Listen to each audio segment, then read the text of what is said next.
चलिए गाढ़े हुए इतिहास को खोदते हैं, क्योंकि बहुजनों का दबा हुआ इतिहास खोद निकालना ही मेरा काम है। अब मैं आपसे एक कहानी से शुरुआत करना चाहता हूँ।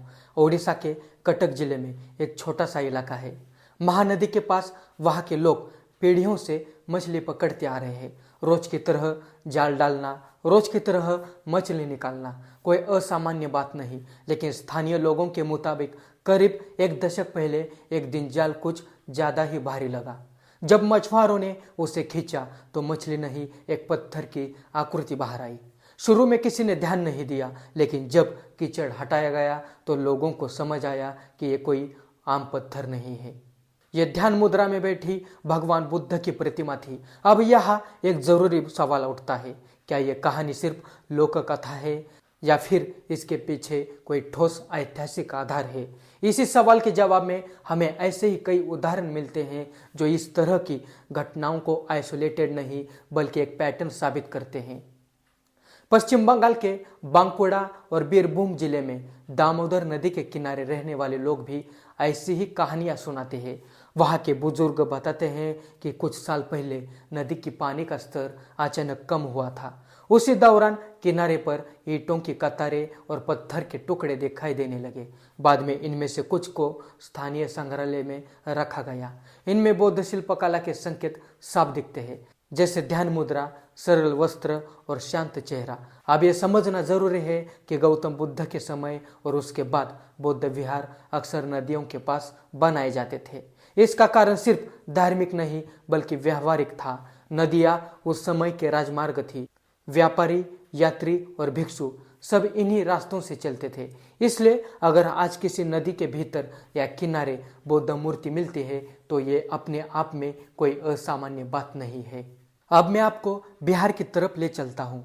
गया और नालंदा के आसपास कई गांवों में ऐसे तालाब हैं जिन्हें लोग भूतिया तालाब या श्रापित कुंड कहते हैं। स्थानीय मान्यता है कि वहां रात में जाना अशुभ होता है, लेकिन जब कभी सूखे की वजह से पानी कम हुआ या सरकारी काम के दौरान खुदाई हुई तो इन तालाबों के नीचे ईंटों की पंक्तियां और पत्थर के चबूतरे मिले। कुछ जगहों पर बुद्ध की टूटी हुई मूर्तियां भी निकली। यह सवाल उठता है, अगर ये जगह सच में श्रापित थी तो फिर हर जगह एक जैसी ईंटें, एक जैसा निर्माण, एक जैसी कला शैली क्यों मिलती है? पुरातत्वविद इसे संयोग नहीं मानते। उनके अनुसार ये संकेत है कि इन तालाबों के नीचे कभी धार्मिक या आवासीय संरचना रही होगी। ओडिशा के जाजपुर जिले में रत्नागिरी, उदयगिरी और ललितगिरी जैसे बौद्ध स्थल की खोज भी इसी तरह हुई थी। शुरू में यह जगह सिर्फ टीले मानी जाती थी, बाद में खुदाई हुई और पूरा का पूरा बौद्ध परिसर सामने आया। यह उदाहरण दिखाता है कि जो जगह आज सामान्य या रहस्यमय लगती है वही कल ऐतिहासिक महत्व की साबित हो सकती है। अब एक और किस्सा सुनिए। पश्चिम बंगाल के एक गांव में जहां से होकर एक छोटी नदी बहती है। वहां के लोग बताते हैं कि बरसात के बाद अक्सर पत्थर के टुकड़े खेतों में आ जाते थे। सालों तक किसी ने ध्यान नहीं दिया, लेकिन जब एक स्थानीय शिक्षक ने इन टुकड़ों को ध्यान से देखा तो उन्हें शिल्पकला के संकेत मिले। बाद में विशेषज्ञों ने पुष्टि की कि ये बौद्ध कला की संरचनाएं के अवशेष हो सकते हैं। ये सारी घटनाएं हमें एक ही दिशा में ले जाते हैं। भारत के कई हिस्सों में बौद्ध इतिहास सिर्फ किताबों में नहीं बल्कि जमीन और पानी के नीचे दबा हुआ है, और जब स्थानीय लोग अपनी रोजमर्रा की जिंदगी जी रहे होते हैं तभी कभी कभी इतिहास अचानक सामने आ जाता है। लेकिन जब किसी एक क्षेत्र में बार बार मूर्तियां, ईंटें और संरचनाएं मिले तो इतिहासकार एक लॉजिकल हाइपोथेसिस बनाते हैं कि वहां कभी संगठित बस्ती रही होगी।